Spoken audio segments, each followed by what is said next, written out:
semua semoga dalam keadaan sehat selalu. Nah, untuk pagi hari ini kita masih melanjuti materi himpunan, di mana untuk pagi ini kita akan membahas tentang himpunan bagian dan himpunan semesta. Nah, adapun definisinya yaitu di mana himpunan A merupakan himpunan bagian dari himpunan B. Jika setiap anggota A itu merupakan atau menjadi anggota di B. Nah, untuk simbol bagian itu sendiri seperti ini. Ini dibaca dengan A bagian dari B. Nah, untuk yang bukan bagian, definisinya himpunan A bukan merupakan himpunan bagian dari himpunan B, di mana jika setiap anggota A bukan menjadi anggota B. Nah, simbolnya A bukan bagian dari B. Nah, contohnya seperti ini. Misalkan himpunan A ada anggota 2 dan 4. Anggota B himpunannya 1, 2, 3, 4. Nah, untuk himpunan C anggotanya ada 2, 4, 6, 8, dan 10. Maka kita bisa tulis, kita lihat dari definisi. Jika setiap anggota A itu menjadi anggota B, setiap anggota A, setiap itu berarti semua. Nah, setiap anggota A menjadi anggota B. Maka 2 dan 4. Di sini ada anggota B, maka A bagian dari B. Yang A terhadap C. Setiap anggota A ada di C nggak? Ada kan? 2 dan 4. Maka A bagian dari C. Nah, B ada 1, 2, 3, dan 4. Setiap anggota B ini tidak ada di anggota C. Yang ada hanya 2 anggotanya saja. Maka B bukan anggota C. Seperti itu. Untuk selanjutnya yaitu banyaknya himpunan bagian suatu himpunan. Nah, adapun himpunan A dengan banyak anggota NA, ini seperti minggu lalu, mempunyai himpunan bagian yang mungkin dari himpunan itu sebanyak 2 pangkat NA. Nah, jadi kita untuk mencari banyak himpunan dari bagian suatu himpunan itu dengan rumus 2 pangkat NA atau konsepnya 2 pangkat NA. NA itu kan anggota dari A. Nah, contohnya seperti ini. Diketahui himpunan A anggotanya ada 2, 3, dan 5. Nah, kita bisa mencari banyak anggota A. Banyak anggota A ada 1, 2, 3. Nah, banyak anggota NA sama 3. Nah, kita selanjutnya untuk mencari banyaknya himpunan bagian suatu himpunan, yaitu 2 pangkat NA. Nah, kita udah dapat N pangkat NA-nya ini 3. Jadi 2 pangkat 3. 2 pangkat 3 yaitu 2 kali 2 kali 2.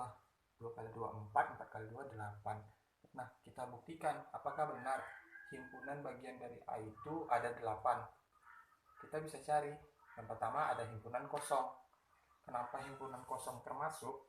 Karena perlu kita ingat bahwa himpunan kosong itu merupakan himpunan bagian dari setiap himpunan. Jadi dia selalu ada. Nah, himpunan kosong, kita lihat ada himpunan 2, himpunan 3, himpunan 5, himpunan 2 dan 3, 2 dan 3, himpunan 2 dan 5, 2 dan 5, himpunan 3 dan 5, himpunan 2, 3, 5. Nah, mungkin anak-anak bertanya, kalau 3 dan 2 boleh tidak, Pak? Boleh, tapi itu sudah sama dengan himpunan 2 dan 3, jadi tidak perlu ditulis lagi. Maka banyak anggota himpunan dari bagian dari A-nya 1, 2, 3, 4, 5, 6, 7, 8. Nah, seperti itu. Baik, selanjutnya yaitu diagram Venn dan hubungan antar hubungan. Nah, untuk menyatakan himpunan dapat digambarkan dengan diagram Venn. Nah, seperti namanya yaitu diagram Venn, diambil dari nama penemunya. Nah, penemunya ini adalah seorang matematikawan yang berkebangsaan Inggris. Beliau bernama John Venn.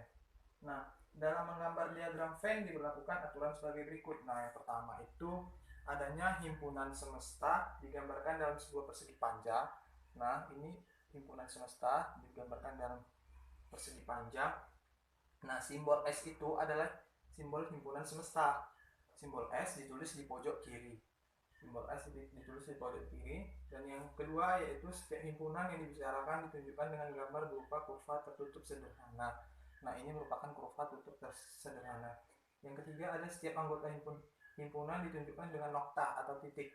Nah, setiap anggota himpunan itu ditulis dalam bentuk titik seperti ini. Nah, kita masuk contoh untuk dalam pembuatan diagram Venn. Contohnya seperti ini. Himpunan semesta anggotanya ada 1, 2, 3, sampai 10.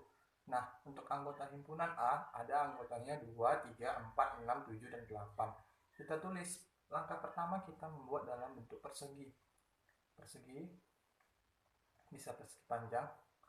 Nah, kita tulis semesta, simbol semesta di pojok kiri. Dan selanjutnya yaitu kita membuat setiap himpunan yang dibicarakan itu ditunjukkan dengan gambar berupa kurva tertutup sederhana. Nah, ini kurva tertutup. Ini artinya adalah bagian anggota himpunan A.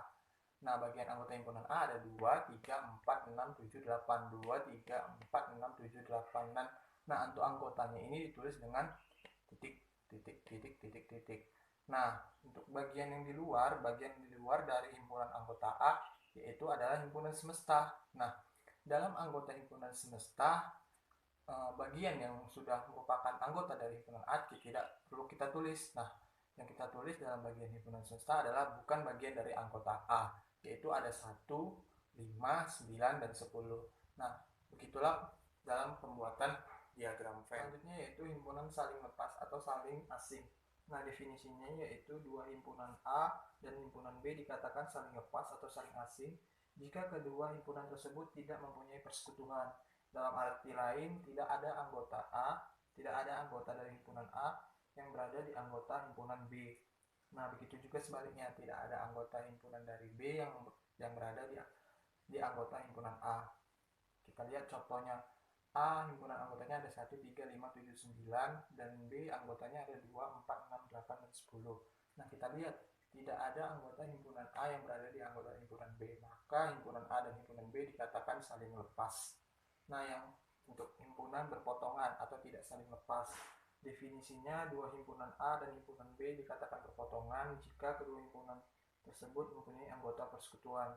Nah, dalam arti ada anggota himpunan yang menjadi anggota himpunan A dan anggota himpunan B. Jadi adanya anggota himpunan A yang berada di anggota himpunan B dan begitu juga sebaliknya.